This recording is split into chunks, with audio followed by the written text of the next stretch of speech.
Daniel Hunter didn't move to Lakeshore Ridge by accident. After 2 decades in law enforcement, including some years in high-profile investigations, he and his wife Elise were ready for peace.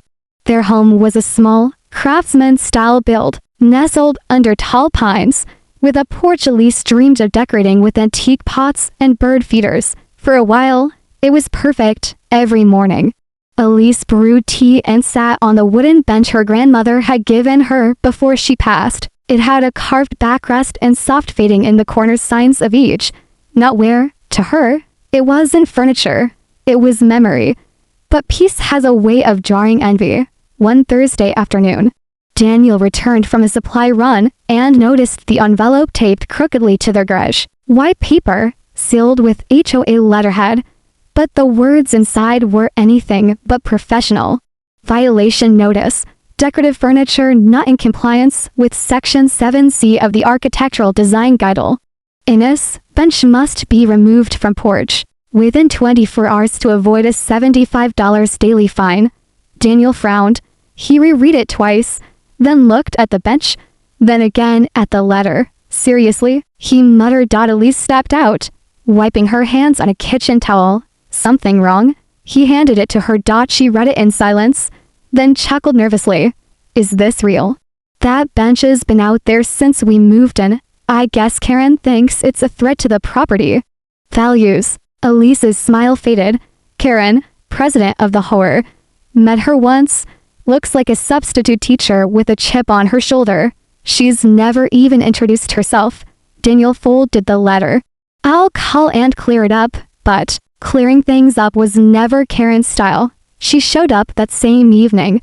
As the sun dropped low and shadows stretched across the yard, Daniel had just stepped out with a rake when he saw her, tall, sharp-shouldered, sunglasses still on despite the dusk. Mr. Hunter, she said, clipboard in hand. I wanted to follow up personally.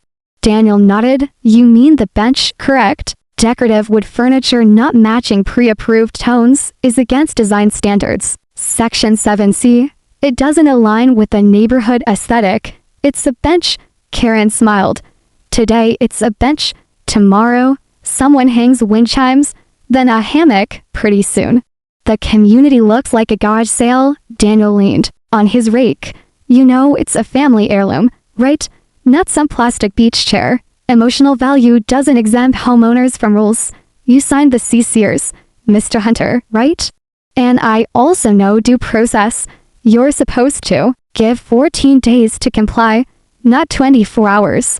Karen's jaw twitched. If you'd read the board addendum issued last quarter, you'd know violations like this qualify for expedited review, especially when they threaten visual uniformity. Daniel said nothing.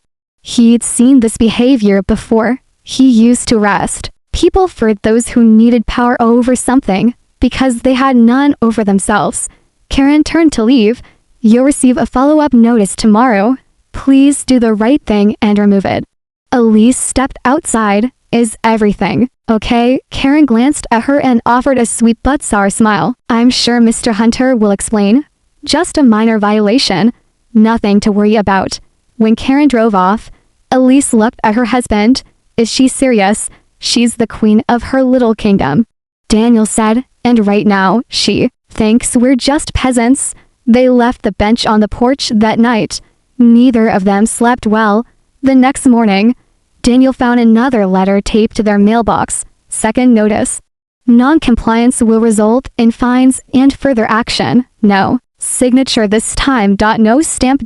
Just a new line scribbled in ink at the bottom. We're watching. Daniel stared at it. Then he looked up and saw one of the HOA's new enforcers parked half a block away, sitting in an unmarked gray SUV, window cracked, sunglasses reflecting the morning sun. The bench wasn't the issue anymore. This wasn't about furniture. It was about control. And Karen had just picked a fight with the wrong man. Daniel didn't remove the bench, not because he was stubborn, but because he knew what was happening. People like Karen didn't just enforce rules, they created problems to solve, especially when they sensed someone wouldn't bend. 2 days after the second notice, Elise received a knock at the door. It wasn't Karen. It was one of the security volunteers, a man in his late 40s, stocky build, HOA polo tucked tight around his waistline. He introduced himself as Rick. "We've had some complaints about your garage door," Rick said. Looking everywhere but at Elise's face, she blinked. "Our garage? Yes, ma'am. Seems it was left open for over 10 minutes on Tuesday morning. That's against safety protocol. Page 12, section 3. I was watering the lawn. I stepped inside to grab the hose." Rick smiled like he didn't care. "Just here to document. You'll be receiving a notice." Daniel watched it all from the living room window. He waited until Rick stepped off the porch, then opened the door. "You always visit homes solo? Or just the ones with women inside?" Rick paused. "Just doing what the whore asks." Daniel walked slowly down the porch steps. "You a licensed security officer?" Rick hesitated. "Don't need to be. It's a volunteer post." "MMHMM, Daniel said.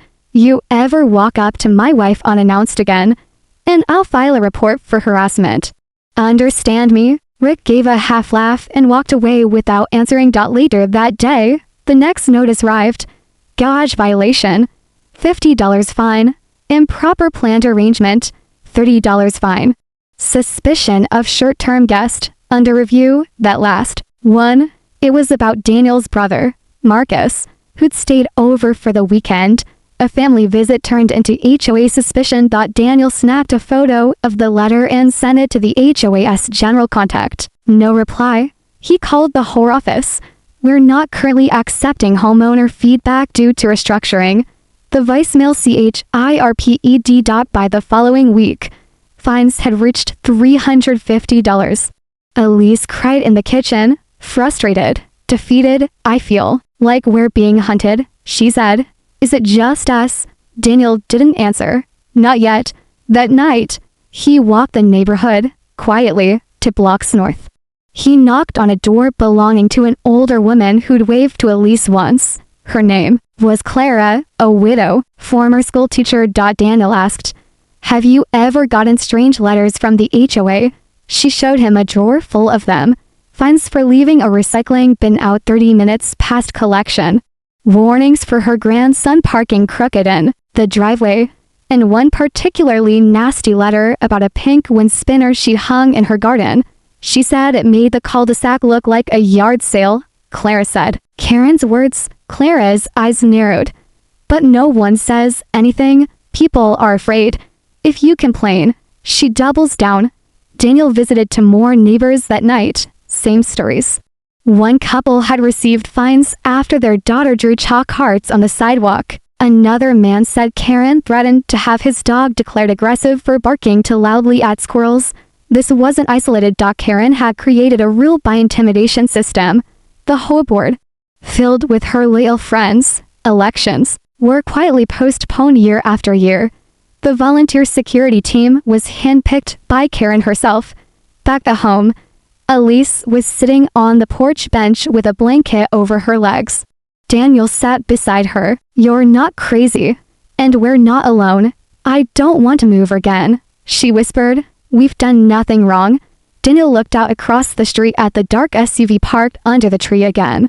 "Same one, same guy behind the wheel." "No," he said. "We're not moving." "She is." For 20 years, Daniel had fought criminals in alleyways and boardrooms. He knew how power worked and how it could rot people from the inside out. Karen didn't know who she was messing with, but she was about to find out.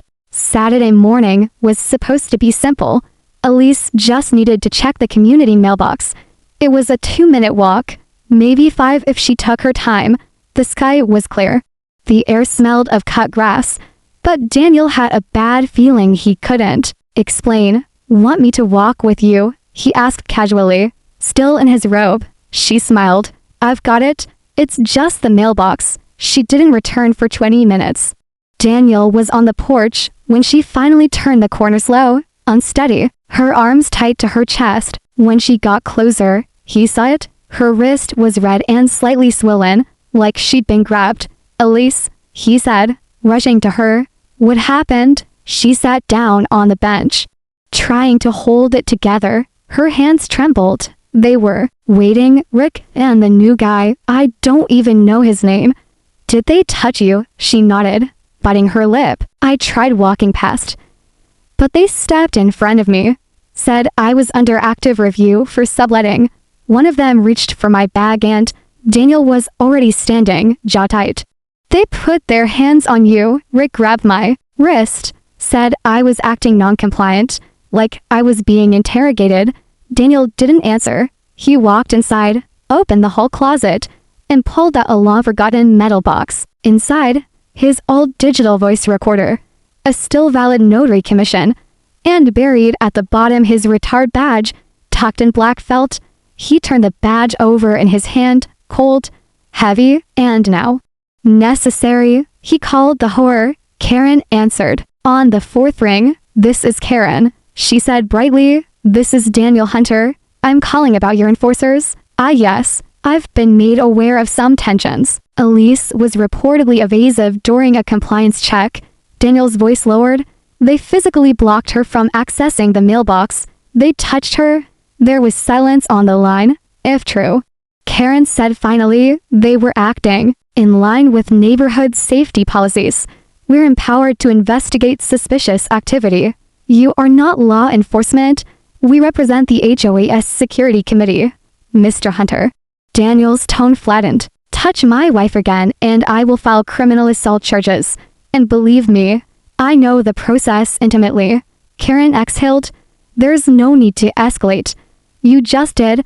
Daniel hung up. That evening, a fresh notice appeared. No envelope, no stamp, just bold black type taped directly onto their door. Homeowners found to be obstructive or aggressive will be referred to legal review. You are now under formal surveillance. Daniel stared at the paper. His eyes didn't move. Elise stood beside him. What does that even mean? She whispered. It means Karen just made her biggest mistake. The next morning, Daniel checked the HOA bylaws again. He read every page, every line. Then he pulled up county records, scanned the HOA incorporation filings, and cross-referenced the so-called security committee guidelines. They weren't legally binding. In fact, they were a gray zone at best.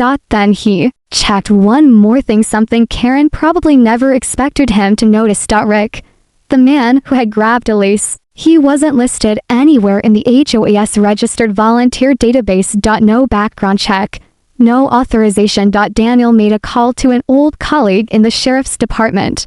Nothing formal. Just a heads up, off the record, his friend said, if these guys are laying hands on people under HOA orders, you might want to start documenting everything. Already on it, Daniel said. By Monday, he had 2 small cameras installed. One pointed at the porch, one toward the street. Nothing illegal. Just his own property, surveilled for safety. On Tuesday, he saw it, footage, Rick and the other enforcer walking past their driveway, stopping, pointing at the planter near the porch, then snapping photos. The audio? Clear enough to hear Rick mutter, "We'll break M down eventually. She's already cracking." Daniel hit save. This wasn't neighborly concern anymore. It was targeted harassment, and now, he had proof. Elise leaned over his shoulder, watching the footage. What are you going to do with it? Daniel didn't blink. Everything I was trained to do. Because now it wasn't just personal, it was tactical, and Karen had no idea that the man she thought she could intimidate once taught federal agents how to dismantle people just like her. Daniel didn't storm the HOA office. He didn't shout, post rants online, or threaten lawsuits. He did what he'd always done best, gathered evidence, patiently, methodically, until every piece fit into place. First, he installed 2 more hidden cameras, one camouflaged in a birdhouse near the curb, the other behind the hedges pointed at the driveway, motion activated, audio enabled. He also set up a time-lapse cam inside the mailbox, disguised as a magnetic holder. By the end of the week, Daniel had over 50 video clips, footage of Rick circling the house on foot, footage of Karen pointing at the porch from across the street, whispering into a walkie-talkie like she was coordinating a SWAT raid, and most importantly, Audio of HOA enforcers conspiring to increase pressure on Elise. She's nervous. We keep showing up. She'll cave. Rick said in one clip. Just another entitled couple. The second man added. Karen says it's about setting an example. Daniel copied everything to a password-protected folder and stored backups onto encrypted flash drives. But video alone wasn't enough. He needed voices. More than just his own. So he went door to door. Some neighbors were cautious at first. Others opened up quickly. Over a dozen had stories that mirrored Daniel's. A woman named Lydia fined for overgrown vines on a fence that had been trimmed a day earlier. A father of 3 named Reg penalized for excessive yard noise during his son's birthday party. A retired Army vet named Mr. Granger threatened with a lien for painting his shutters to shades to dark. She's not just enforcing rules, Granger said. She's selecting people, punishing them, mostly the quiet ones. Daniel recorded each statement with their permission. He never pushed anyone. He didn't need to. People were angry, afraid, and now, finally, willing to talk. By Friday, he compiled everything into a single report: videos, audio, statements. The fine print of bylaws Karen had manipulated for years. Elise watched him finalize the report on his laptop. You're sending this to the police? She asked. Daniel shook his head. No, not yet. He clicked a button. Send to tips@localchannel9.com. Let's see how Karen handles sunshine, he said quietly. The story aired the next morning. Headline: HOA harassment. Gated community residents speak out against president's abuse of power. The segment featured blurred faces, altered voices, and one familiar bench. Lisa's wooden heirloom. The news anchor read portions of the bylaws, while images of HOA enforcers patrolling like a private security force flashed across the screen. One clip showed Karen at a neighborhood meeting, wagging her finger at a young couple over a child's inflatable pool. Karen didn't respond to requests for comment, but she didn't stay silent for long. That afternoon, every home in Lakeshore Ridge got a letter on their doorstep.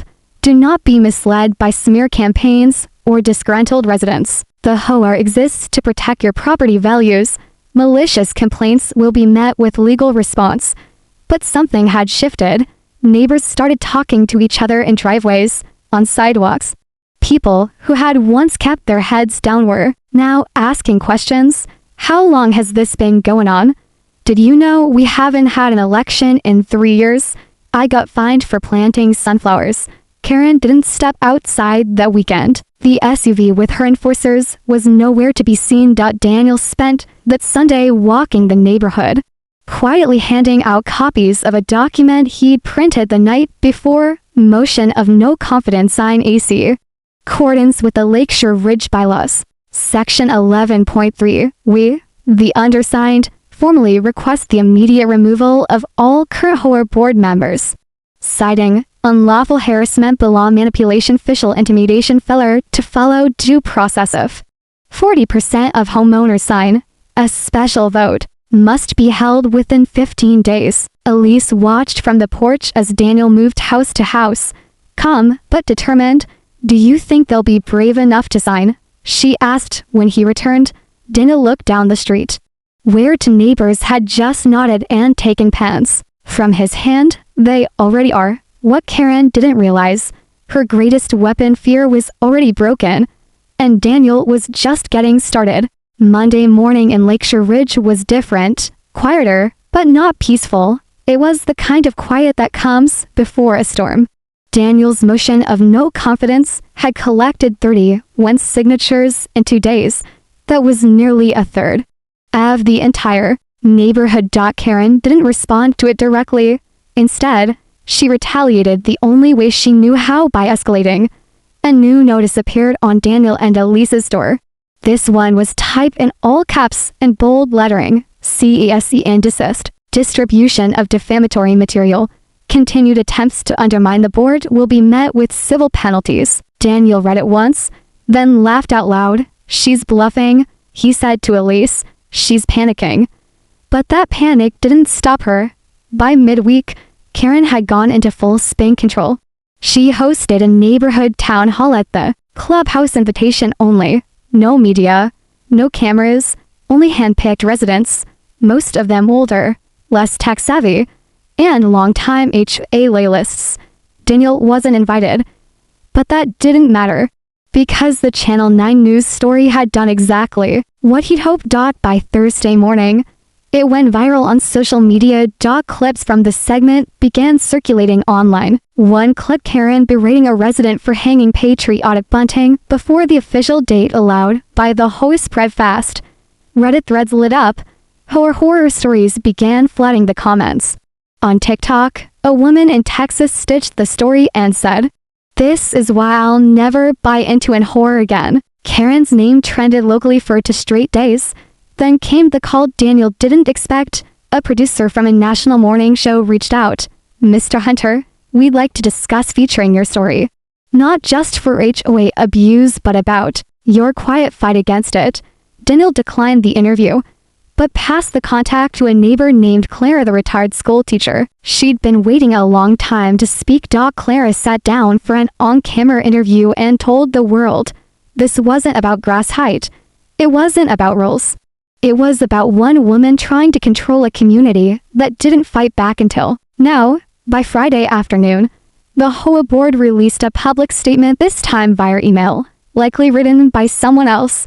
The Lakeshore Ridge HOA is committed to fairness, safety, and community values. Recent portrayals in media do not reflect the integrity of our mission. We will review our enforcement procedures. But while Karen retreated behind PR and lawyers, Daniel kept gathering steam. His motion of no confidence reached 51 signatures. By Saturday, that was 42% of homeowners, enough to force a special vote under the HOA's own bylaws. He submitted it with certified delivery to the HOA's P.O. box and included a second copy by email. Legally, Karen now had 15 days to organize a formal vote for board removal. The next day, 2 of Karen's own board members resigned. Daniel didn't celebrate yet, because he knew what cornered people did when power started slipping from their hands. On Monday morning, Elise opened the door to find a clipboard nailed into their front post, not placed, nailed on it, copies of all their recent violation notices, stapled together, spray painted with the word problem tenant across the front page in red letters. Daniel stood beside her, jaw locked. He scanned the footage, motion sensor from 2:47 a.m. not Rick. Karen alone, hoodie on, glasses off, holding the clipboard in one hand and hammering it in with the other. Elise looked up at her husband. "That's criminal, Daniel." "She's losing it." Daniel nodded. "And I've got her breaking and entering, property damage, and defamation on video." High raise. That same day, he filed a police report and submitted the video. But he didn't stop there. Daniel sent the footage to every homeowner in the community. Attached was a simple message. "This isn't leadership. This is someone falling apart. The vote is happening, and now you know why it has too." Karen had spent years crafting an illusion of control, framing herself as the guardian of neighborhood values. But now the illusion was broken, and what stood beneath it wasn't authority, it was fear. Karen had ruled Lakeshore Ridge like a monarch. For nearly 7 years, she stacked the board with friends who owed her favors, held elections only when she knew she couldn't lose, pushed through rule changes buried in dense packets residents barely skimmed. But the one thing she never expected, someone would actually read the fine print. Daniel did more than read.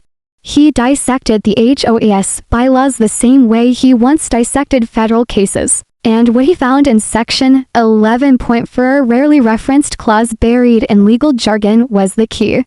If a sitting president is the subject of a formal misconduct complaint supported by 40% of registered homeowners, an emergency vote for removal may be called within 72 hours by a community-appointed witness. In other words, they didn't need Karen's permission anymore. The vote could be forced publicly, without board approval, without delay. Daniel presented the clause in a community meeting, this one held in a neighbor's backyard, not the HOA clubhouse. Over 30 residents showed up. Some brought lawn chairs, Others brought stories. Clara stood and spoke first. She fined me for putting up a flag. Said it made the neighborhood feel chaotic. I've lived through wars. Karen's not order, she's control.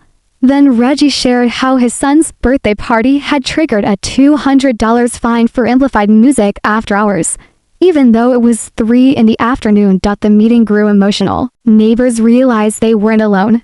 They'd all been targeted quietly, one by one, because silence was the only thing Karen needed to win. By the end of the night, Daniel had everything he needed. 50 to formal signatures, a printed copy of Section 11.3. Homeowner volunteered to serve as the vote witness, and security camera footage of Karen damaging his property handed it all over to the county registrar's office. A legal formality, but one that made it official. The emergency vote was now locked in. Scheduled Saturday at 4 p.m.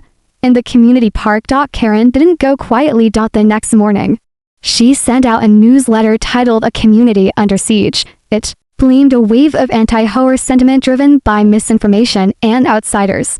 She called Daniel a former officer with a personal vendetta and Elise emotionally unstable. But the neighborhood wasn't buying it anymore. Her usual scare tactics, threats of skyrocketing property values, crime, chaos rang hollow. Because this wasn't chaos. It was accountability. Daniel remained quiet in public. He didn't campaign. He didn't post on the neighborhood Facebook page. He let the truth sit in people's minds, where fear used to live. Karen tried one last play. Friday night, just before the vote, her lawyer emailed every homeowner an intimidating letter. Voting for removal may result in lawsuits, property liens, and HOA collapse. Your home's value is at risk. But Daniel already had a reply ready. He posted a line-by-line breakdown of the letter explaining how it misrepresented the bylaws and had zero legal standing. It ended with, "Fear is her last weapon. And it's not working anymore." Saturday arrived with heavy skies, but no rain. At 4 p.m. sharp, Daniel stood under the white gazebo in the center of the park. Beside him, Claire held the clipboard.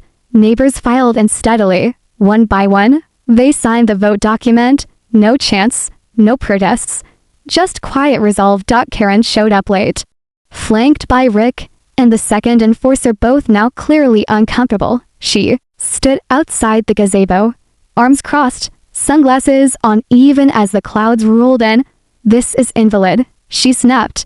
"You're not following procedure." Claire stepped forward calmly. "Section 11.4, your rules. We're just using them." Karen turned to Daniel. "This is a joke." Daniel looked her in the eye. "No, this is justice." At the end of the hour, the results were read aloud. Yes to removal, 61 votes. No to removal, 4 votes. It wasn't even close. Karen said nothing, just turned and walked away. Her enforcers didn't follow. By Monday morning, her name was removed from all HOA materials. A temporary board was established, led by a panel of volunteers. Elections were scheduled, drill ones, open to all. And Daniel, he declined to run. "I'm not looking for power," he told a reporter. "I just wanted my wife to feel safe walking to the mailbox." The storm had passed, but in the rubble of Karen's control, something new was growing in Lakeshore Ridge. Trust.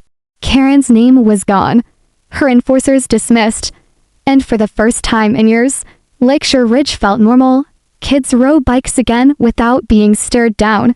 Neighbors waved without whispering. Elise finally sat on her grandmother's bench without a camera pointed at her. But Karen wasn't finished. Not entirely. She vanished from the neighborhood. Yes, but within a week, word got out that she'd hired a lawyer. A real one this time. She was filing a lawsuit against the new HOA board for illegal removal, emotional damages, and public defamation. It sounded desperate. It was desperate.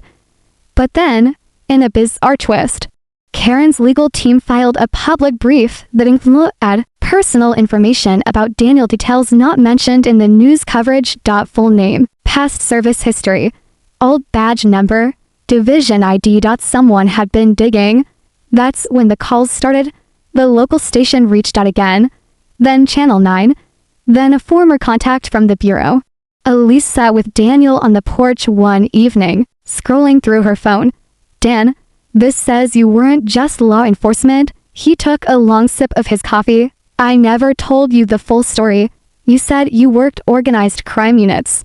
"That was all I did, but it wasn't just street-level gangs. I spent the last 4 years leading a federal task force on HOA corruption." Elise blinked. "That's a thing?" He nodded slowly. "A big one. Money laundering, property theft, harassment. We worked with HUD, FBI, even the IRS on cases where HOA boards were turned into mini dictatorships.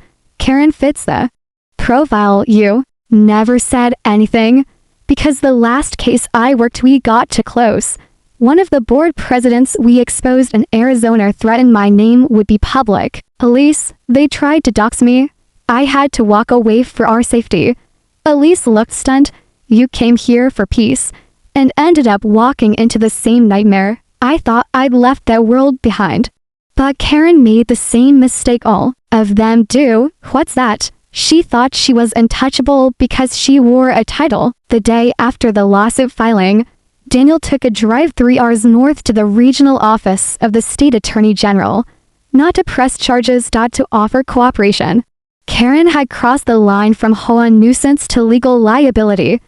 But now, with Daniel's background, her targeting of him, especially after a formal vote of removal, opened the door to something much bigger: criminal conspiracy.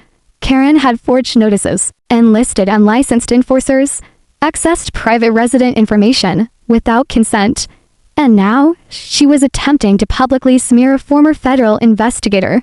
The Attorney General's office took the meeting very seriously. They reviewed Daniel's footage, his documentation, and most damning of all, the footage of Karen vandalizing his property at 2:47 a.m. Within 48 hours, Karen was subpoenaed for questioning. News broke the next day. HOA president faces state investigation after attempted retaliation against whistleblower. What started as a neighborhood power trip was now a matter of public interest. Karen's lawsuit was effectively dead before it left the courtroom. But the twist wasn't just that Daniel had been a federal task force leader. The twist was this: Karen had unknowingly tried to destroy the man who helped write the training manual used by agents investigating HOA fraud. He had built the protocols she violated. He had trained the teams that now had her name on file.